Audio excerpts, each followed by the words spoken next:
What if the quietest person on the construction site turned out to be the most brilliant mind in the room? What if the man covered in dust, wearing worn boots and calloused hands, was actually the architect who designed the very building everyone's working on?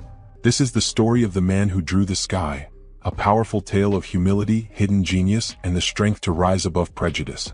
A story that will move you, challenge you, and stay with you long after the final scene. Before we begin, make sure to like this video if you're ready for something inspiring, and subscribe to the channel so you never miss another powerful story like this one. We'd love to hear your thoughts. Drop a comment below about what part of this story speaks to you most. Your voice matters here. Now, settle in. Let the story begin. In the heart of Michigan, where steel meets skyline and blueprints shape futures, a quiet construction worker named Marlon keeps his head down and his past hidden. On a sprawling high-rise project, he endures daily insults from engineers who see him as nothing more than another laborer. But when a critical design failure threatens the entire build, Marlon steps forward with a solution so precise and unexpected, it leaves the entire site stunned. What they don't know, what no one suspects, is that Marlon isn't just a construction worker. He's an architect. A graduate of one of the most prestigious design schools in the country, now living in disguise, working the ground to understand the soul of the craft he once walked away from. The man who drew the sky is a story of silence, redemption, and the hidden brilliance that lives behind calloused hands. It is a journey through prejudice, pride, and purpose, where a man's worth is rediscovered not in the titles he wears, but in the structures he leaves behind. Disclaimer: this story is a work of fiction. All characters, names, places, and events are the product of the author's imagination and are used purely for creative and illustrative purposes. Any resemblance to real persons, living or deceased, or actual events is purely coincidental. The content is intended to provide moral lessons, motivation, inspiration, and other forms of learning for viewers. It is not meant to represent any real individuals, organizations, or real-life experiences. Viewer discretion is advised, and interpretations of the story may vary. Thank you for watching. The morning sun cast long shadows across the site as men in hard hats marched through clouds of dust, their boots crunching over gravel and steel debris. Among them walked Marlon James, quiet and deliberate, a worn duffel slung over one shoulder and a thermos in hand. He didn't talk much. He never did. But he listened, to the machinery, to the rhythm of the work, and to the voices that underestimated him day after day. It was early April in Detroit, and the cold still lingered in the air like a ghost of winter. The high-rise project, a massive glass and steel structure that would soon redefine the skyline, was only in its second phase of construction. Concrete pillars stood like ancient ruins waiting to be resurrected. And beneath it all, Marlon moved like a ghost himself, steady and unnoticed. "Hey, you missed a spot," barked one of the site engineers, pointing lazily at a patch of unfinished rebar. His name was Taylor, a recent graduate with pristine boots and a smirk that rarely left his face.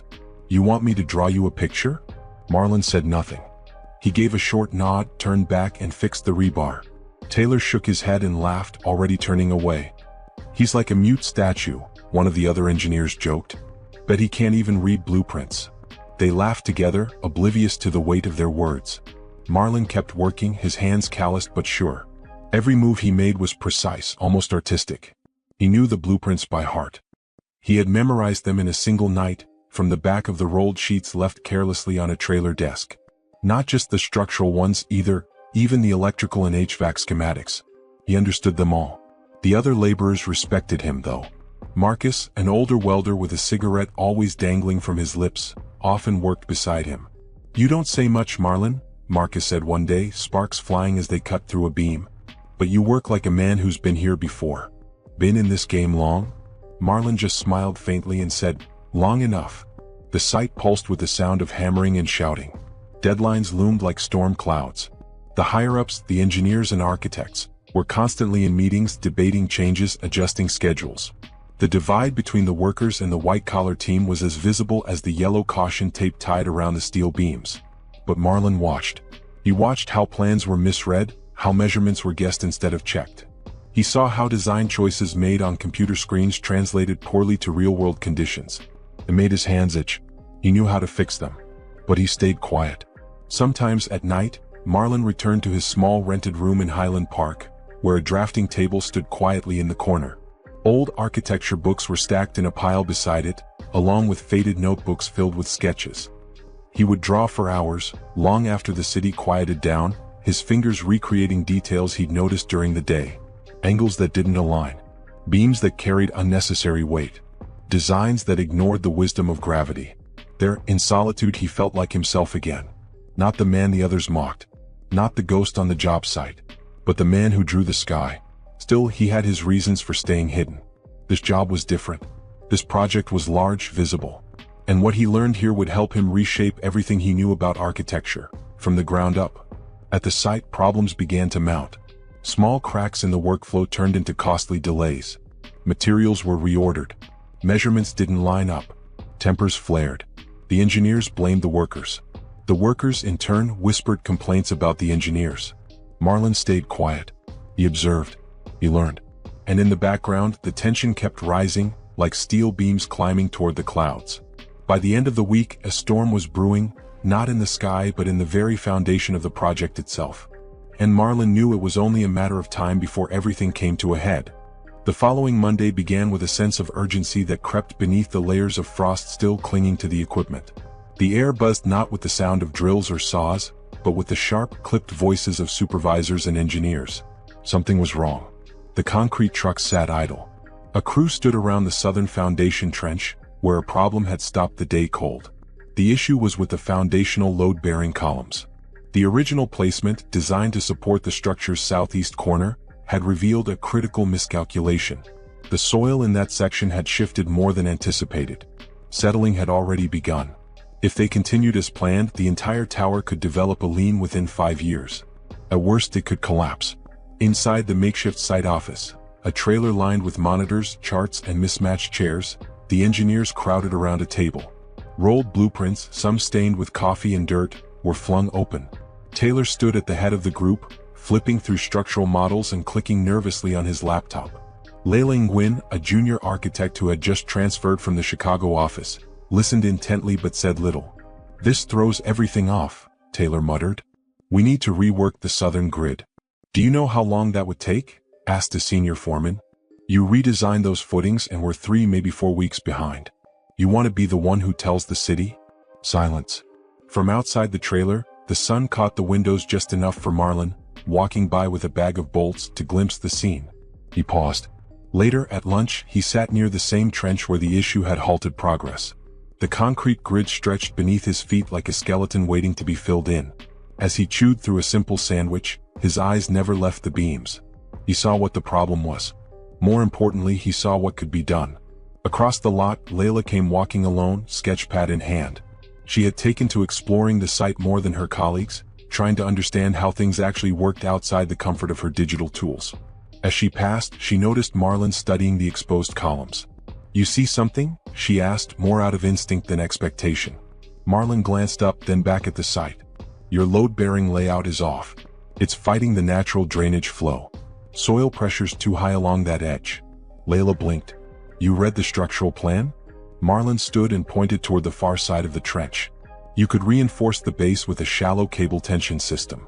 Add a secondary distribution slab that lets the load breathe laterally instead of compressing in a vertical choke." She stared at him. You're suggesting a modified spread footing with stress diffusion?" she asked slowly.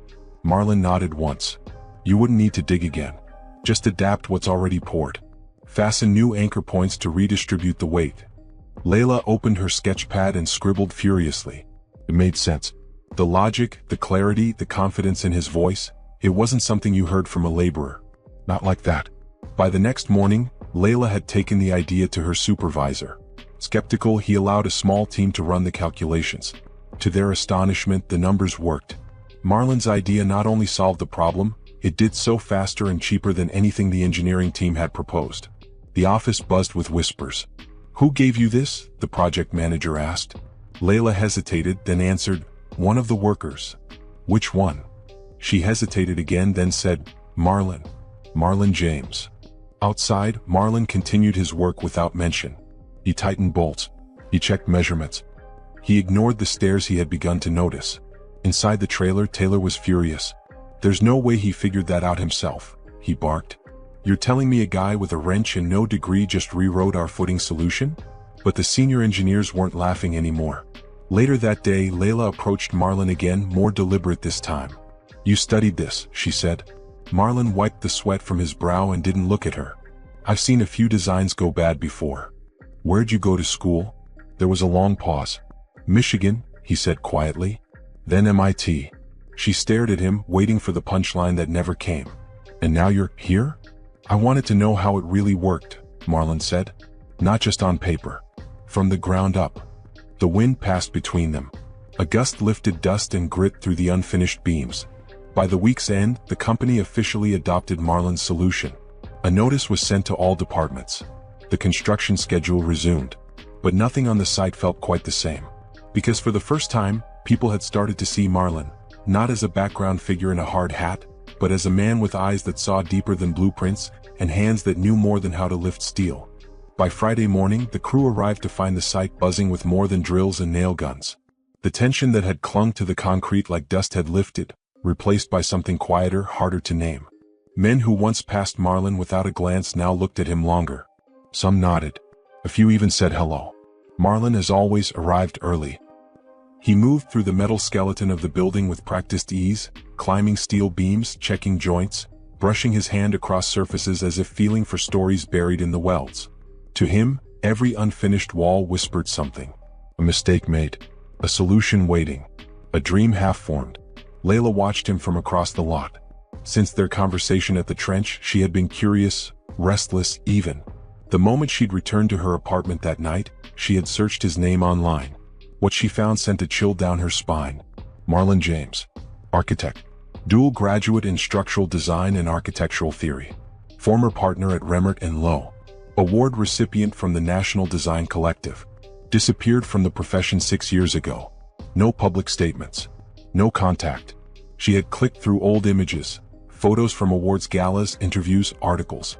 There he was, in tailored suits, standing beside architectural models that reimagined civic spaces across cities. Then suddenly nothing. He had vanished from the industry without a trace. Now he was here, hauling rebar and tightening bolts with a wrench. That morning she walked up to him again, this time carrying a folder under her arm.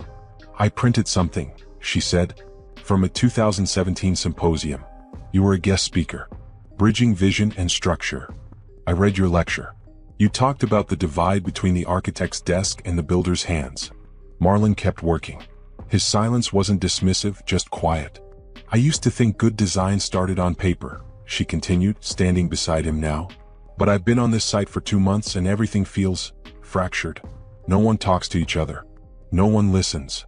Marlon finally turned to her. His eyes were sharp, but there was no pride in them.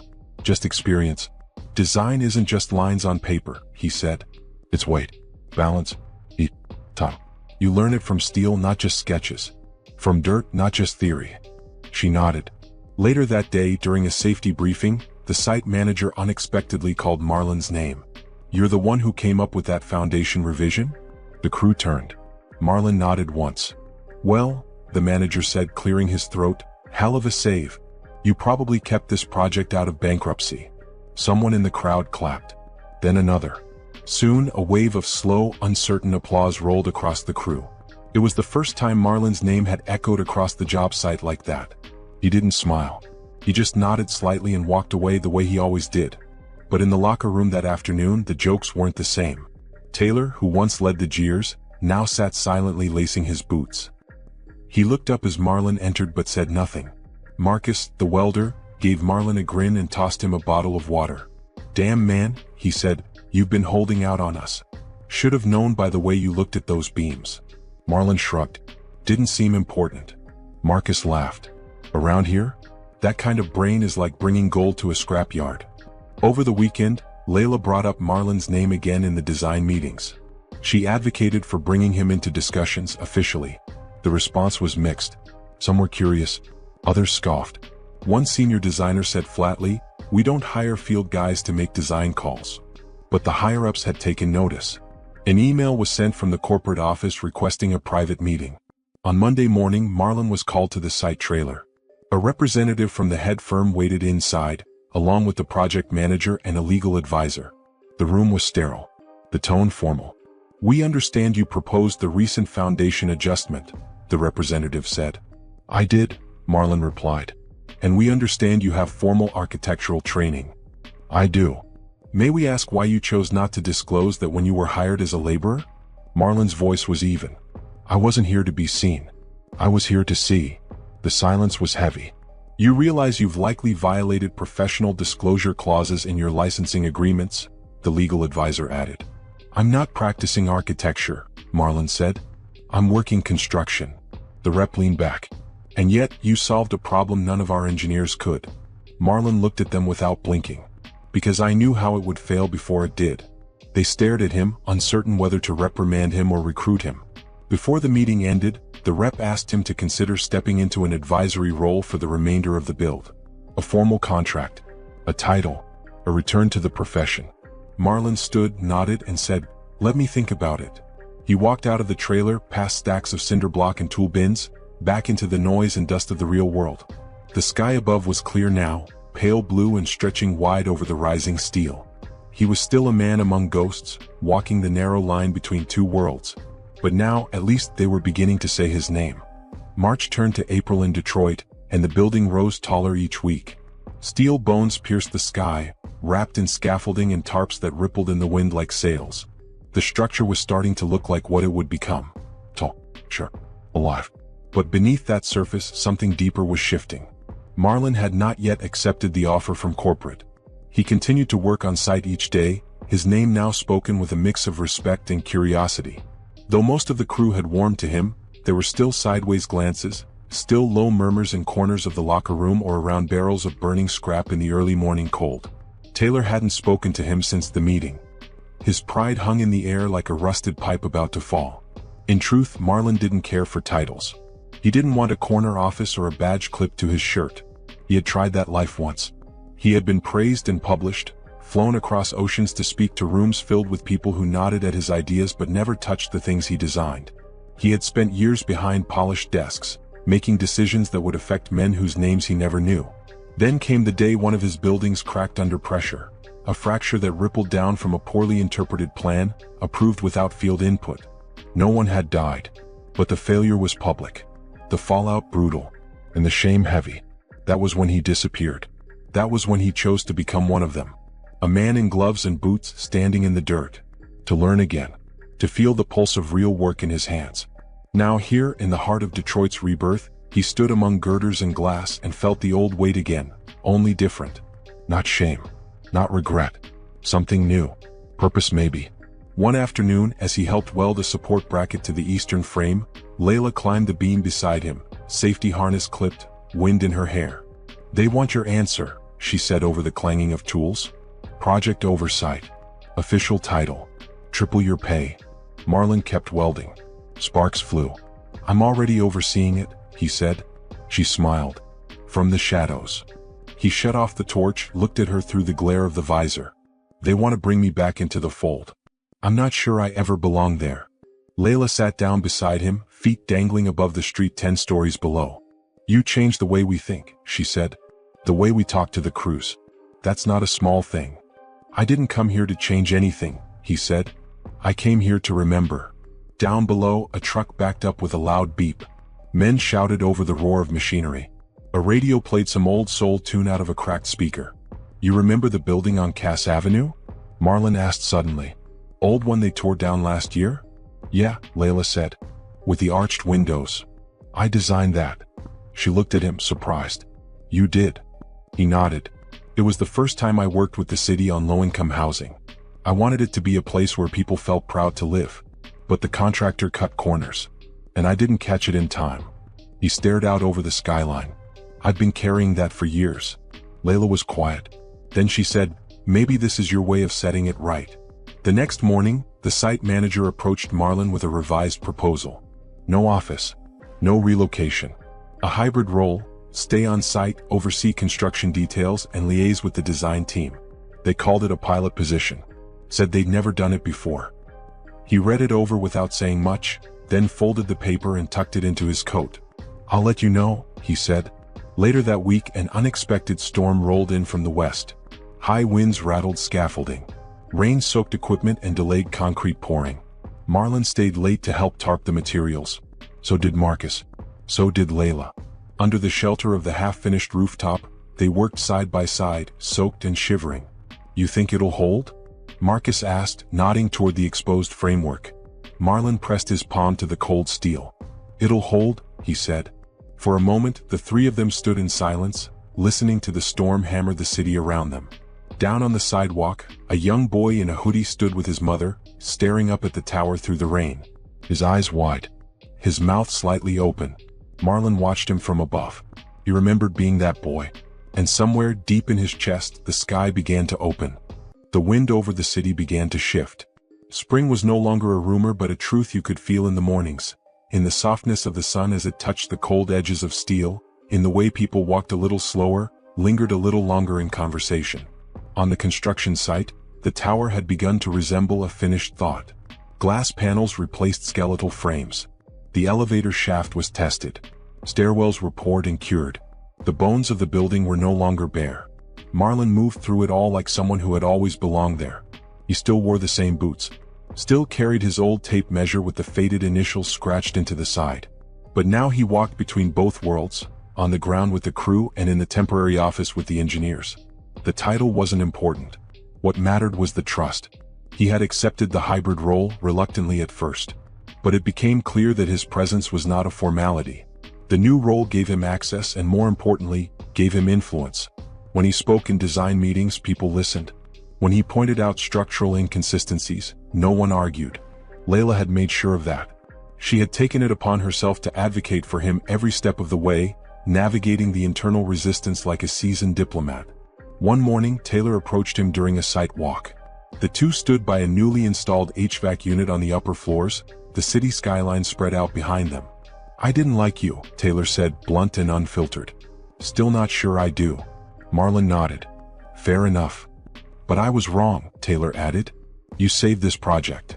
Marlon didn't answer. He didn't need to. Later that week, a design snag threatened to derail the facade installation. A misalignment between digital schematics and field measurements meant that if they installed the glass panels as planned, they'd bow outward in heat cycles, a dangerous and expensive flaw. As tensions rose in the meeting room, Marlon requested silence. He stood before the drawings and asked a question no one expected. "Who drew this?" A junior associate, barely out of grad school, raised his hand nervously. "I did," he said. Marlon walked over to the blueprint and circled a critical point near the base where the anchoring should have shifted by 3 inches to match the curve of the building's natural expansion. "This is beautiful work," Marlon said. "Clean lines. Elegant load distribution." The young man blinked in disbelief. "But here," Marlon continued, "you drew what the structure wants to be, not what it needs to be. Design lives in that space between. You don't force it. You listen to it." The room was silent. He made a few minor adjustments on the drawing, recalculated the angles by hand, and redrew the anchor configuration. Then he stepped back. "Now it'll hold," he said. The senior architects, once skeptical, now nodded quietly. That night, after the site emptied out, Marlon stayed behind. He walked the length of the 18th floor, the topmost level, alone. There was no ceiling yet, only the stars above and the wind moving through the beams. He sat on a stack of plywood and pulled out a small leather sketchbook. The corners were frayed. Inside were pages filled with designs, notes, and memories. On one page was a sketch of a building that never got built. It had wide courtyards, curved balconies, and a roof garden overlooking the river. He stared at it for a long time. Then he began to redraw it. Not the same. New lines now. A fresh rhythm. The building wasn't just a shape anymore. It had a pulse, a breath, a story. And this time he would build it from the ground up. A few floors below, Layla found him. She had guessed he'd be here. She leaned against a beam, watching him sketch under the moonlight. "You ever think you'd be here again?" she asked. "No," Marlon said without looking up. "But I never really left."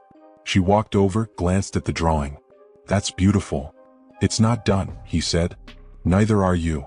They stood there, two architects in steel shadows, surrounded by the heartbeat of a building that had become something more than concrete and glass. It was memory, redemption, a blueprint of a man finding his way back. By early May, the building stood tall and proud, its reflective glass catching every nuance of the shifting Michigan sky. From some angles, it looked like it had always belonged there, like the city had grown around it rather than the other way around. Inside, crews moved like blood through veins, finalizing ductwork, wiring, elevators, and flooring. Outside, the project had drawn attention. City officials came by to walk the floors. News reporters requested interviews. It had become a symbol, not just of progress, but of transformation. Marlon kept his head low through it all. He had never wanted to be a symbol. He was still more comfortable in the belly of the structure, checking steel tension and poring over supplier invoices than sitting through press briefings. But his presence had become undeniable. He noticed it in the way young workers watched him now, not just for instruction but for guidance. Some even started staying late, asking about materials, angles, thermal expansion. He saw himself in them, in their hunger to understand, in their confusion between passion and pressure. On a Thursday afternoon, the firm's regional director arrived at the site with an unexpected guest. James Eckhart, a renowned architectural developer known for his large-scale civic projects across the country. Rumor had it he was scouting talent for a new downtown revitalization initiative. The meeting was brief. Eckhart listened, asked few questions, and requested to walk the site with Marlon alone. The two men made their way to the 21st floor, where the observation deck was nearly complete. There, surrounded by the wind and an uninterrupted view of Detroit's skyline, they spoke. "I've heard a lot about you," Eckhart said, watching the horizon. "You disappeared for a long time." "I didn't disappear," Marlon replied. "I went looking." Eckhart nodded slowly.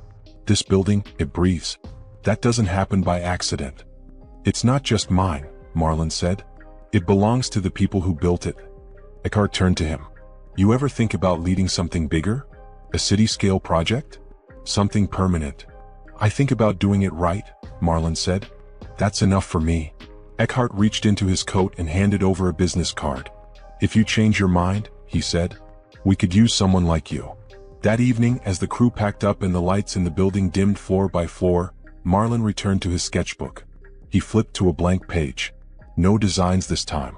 Just notes, observations, thoughts, questions to revisit. He wrote, "The closer you stand to the ground, the more honest the weight becomes." Below it he added, "They think the design is in the drawing, but it lives in the dirt, in the rain, in the echo of steel." Layla joined him again, same as before. She brought 2 coffees this time. They stood near the open terrace and looked out across the quiet city. "Remember the first week?" she said. "You barely spoke a word. I had a lot to listen to." She handed him one of the coffees. "The building's almost finished." "No," he said, "it's just begun." She looked at him. "You're going to take that Eckhart job, aren't you?" "I haven't decided." "Why not?" Marlon took a long sip of coffee and stared out at the city, its flickering lights like 1,000 beating hearts. "Because I don't know if I'm done listening yet." The sound of a car horn echoed from the street below. A gust of wind caught the edge of an unused tarp, sending it flapping like a sail. Behind them, the floors of the tower stretched downward, every level filled with the invisible hands of men and women who had poured their days, their sweat, their stories into its walls. The building would stand for decades, maybe a century. And even when no one remembered the names of those who built it, the echoes of their effort would remain in every screw, every weld, every rivet sealed in silence. Marlon placed his hand on the concrete wall beside him. "I think I'll stay until the ribbon's cut," he said softly. "Then we'll see." Layla smiled. "I'm glad you came back." "I never really left," he said again, more to the wall than to her. And for a long moment, neither of them spoke. They just stood there, 2 silhouettes against the city in motion, listening to the building breathe. The morning sun broke through a sheet of cloud cover and cast long golden stripes across the finished tower. The last panel of glass had been installed, the final wiring tested, and the elevators rode smooth and silent to the top. Months of grit, sweat, cold mornings, and long nights had culminated in this moment. The building was complete. The crew gathered near the entrance, now framed in stone and steel, beneath a bronze plaque that bore the name of the tower, the Skyline Union. There would be speeches that day. Officials from the city, executives from the firm, journalists in tailored suits holding microphones, cameras flashing like lightning, a ribbon waiting to be cut by silver scissors that gleamed in the light. But before all that, Marlon arrived quietly. He wore his usual jacket and work boots, same gloves in his back pocket. No fanfare, just him. He moved through the site like someone saying goodbye to a childhood home, touching the frame of a doorway here, pausing at a stairwell he once helped reinforce by hand. A few crew members noticed him and nodded, offering simple gestures of respect. There was no need for words. He stepped into the main lobby, now polished and echoing with newness, and looked up. Above him, the atrium ceiling stretched high and clear, a grid of skylights pouring soft light onto the marble below. It was beautiful, but it was more than that. It was honest. Layla found him standing there, hands in his pockets, the sounds of celebration gathering outside. "They're waiting," she said. "For who?" "For you." He shook his head. "I wasn't the only one who built this." "They know that," she said. "But they also know it wouldn't be standing without you." He hesitated, then nodded slowly and followed her toward the entrance. As he stepped outside, applause rippled through the small crowd. Some faces he recognized, some he didn't. Cameras clicked. A breeze tugged at the corners of the ribbon. The regional director gestured to Marlon, offering the scissors. But Marlon stepped back and handed them to Marcus instead. "Your hands built it," Marlon said. "It's only right." Marcus, caught off guard, took the scissors. His hands shook a little. When the ribbon was cut, the crowd cheered. Later, after the crowds had dispersed and the formalities had ended, Marlon sat on the edge of a loading dock behind the building, eating lunch out of a paper bag. The kind of lunch he'd eaten 100 times before. The kind that didn't taste like status or legacy, just like something earned. James Eckhart approached him again, this time without a business card. "You know," he said, "we're going to need someone to design the Civic Arts Center on the east side." Marlon didn't answer immediately. He chewed, swallowed, took a drink of water. "Will I be allowed to wear boots to the meetings?" he asked. Eckhart chuckled. "You can wear whatever you want." Marlon stood, brushing crumbs off his pants. "I'll think about it." He walked back into the building one last time, up to the 21st floor where it all began. Where he had once stood beneath open sky and sketched lines in the wind. Now it was enclosed, polished, alive with light. He pulled his sketchbook from his jacket and flipped to the back page. He didn't draw this time. He just wrote, "To understand the sky, you must stand in the dirt." He closed the book and placed it inside a sealed panel in the wall, a hidden space near the frame known only to him. A time capsule. A memory. A reminder that long before this place was glass and stone and ceremony, it was scaffolding and sweat and bruised hands. That the man they now praised had once bent steel in silence, covered in dust, ignored by those who never thought to ask who he was. The man who had drawn the sky, not on paper but through every action, every correction, every moment of stillness in the chaos. He didn't need to sign the building. It would carry his mark forever. Here are 7 moral lessons drawn from the man who drew the sky. 1. True expertise does not always announce itself. One of the central truths of the story is that real mastery doesn't always wear a badge or demand attention. Marlon, despite being a highly educated and accomplished architect, chose to work anonymously among construction workers. He didn't correct people when they belittled him. He let his work speak for itself. His silence was not submission, it was strategy. His humility wasn't weakness, it was strength under control. This teaches us that the people who truly know what they're doing don't always feel the need to prove it at every turn. Sometimes, greatness operates in quiet spaces, observing, listening, and waiting for the right moment to step forward. 2. Respect should be given, not earned through status.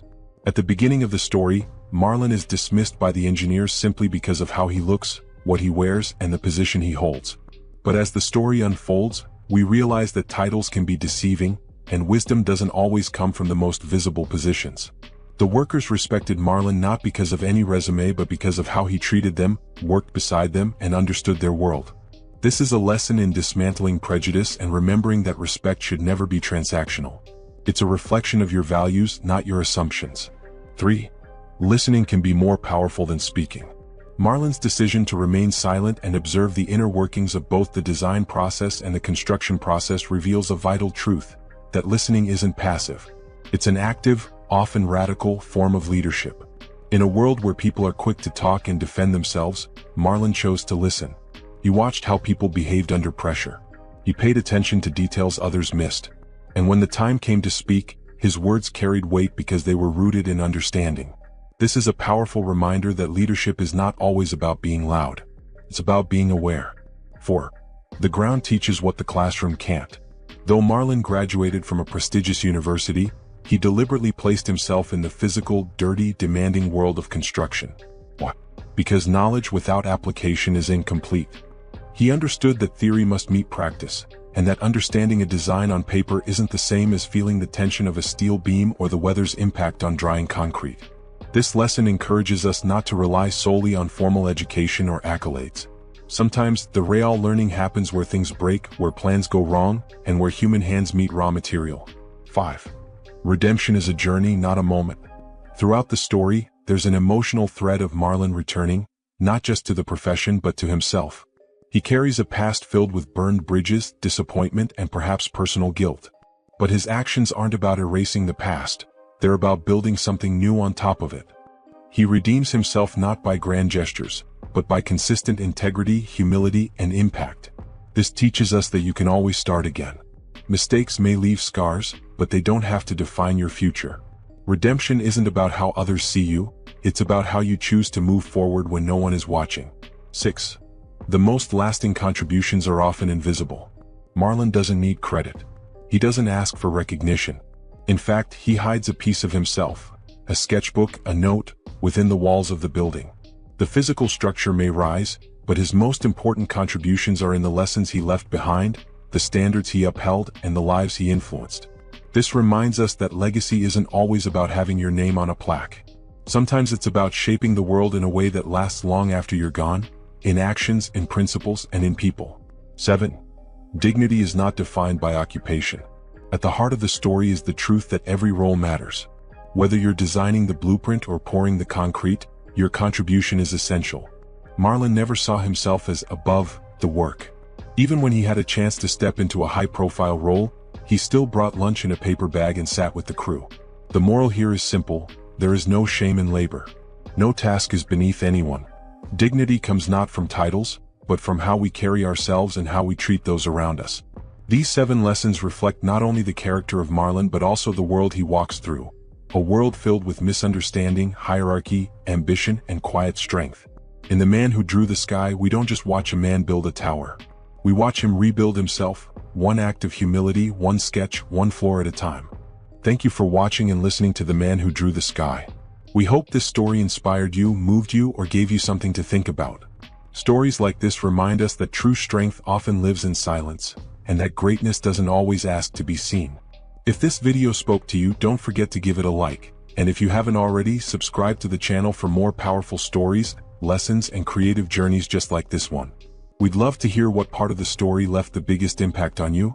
Leave a comment below and join the conversation. Your perspective could inspire someone else too. And if you're hungry for more, check out the other videos on the channel. Each one is crafted to motivate, uplift, and remind us of the power we all carry inside. Until next time, keep building, keep believing, and thank you for being here.